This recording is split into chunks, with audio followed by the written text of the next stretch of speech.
Abaganda balina engero nyingi era nga muzino mulina olugero olugamba nti n'omuto akukubira engoma nozina. Kakati nno olugero luno lutuukira ddala mu disitulikiti eri ey'e Mawokota era nga eno omukulu Dr. Hilderman bw'anajja kujjukirwa nti emabegako yakubirako omukyala amanyiddwa nga Amelia Kyambadde akayimba ka campaign era nga akayimba kano kasobola okuba nga kamutuusa ku buwanguzi era n'afuuka member of parliament mu kitundu ekyo. Wabula ate omwaka guno okulonda kwa 2026 omukulu y'omu yennyini Dr. Hilderman era nga ono amanyiddwa nga Hilary Kiyaga yavuddeyo n'abanga yeesimba ku mukulu ono era n'amukuba akalulu.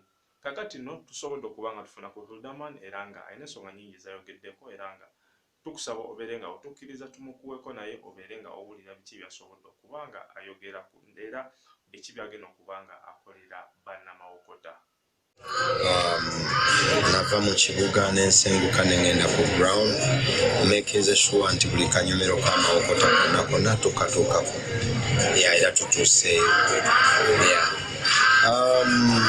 I think bw'ogenda mu campaign obeera ogenze okusaba akalulu okupererezaamu n'obaguza kiki ky'oyagala mutuukeko era speech yange n'ebyo bye mbadde nsuubiza n'ebyo bye mbadde njogera nabo okubatangaaza ku bibaddewo bye byampeeseza akalulu muyimbira akayimba wabula nze nzikiriza nti obuweereza oba leadership erina time nti oli waliwo time gy'alina okutuuka nannyuka. So wadde nayimba akayimba nalaba nga time y'ebisanja bibiriza naafu era njagala otwala omukisa guno okozesa NBS Uncut okwebaza Honorable Amelia ebyo byonna byakoledde Mawokota ate mwebaza kuba omukyalo omugumu nakkiriza nti ebyo bye byavudde mu kulonda era muyozaayoza okuba n'omutindo ate nga mukakasa nti ngenda kukuuma ebyo byatuusizza ku Mawokota ate making sure nti ebyo bimuŋŋanze nange mbiteekako ettoffaali kulaba nti ate alinsikira naye walitandikira.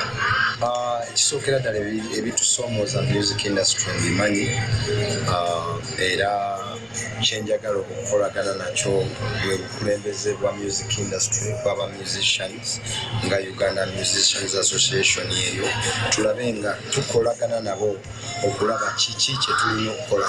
Essaawa eno yaba stakeholders kutuula tulabe how we uplift each other kubanga nze ndi mu industry eno naye sijja kubeerawo nkugamba nti nfunyeemu kubanga waliwo obunafu here and there. So being nti tuli bangi kati twagala okozesa omukisa ogwo tulabe nga waliwo ebikyuka nga tumalawo entalo industry yaffe etunuulirwe nga industry esobola okuganyulwa mu Uganda nga nnene okusinga kati lweno. Twabadde mu kuvuganya era twabadde tusuubirako omuwanguzi n'atawangudde. So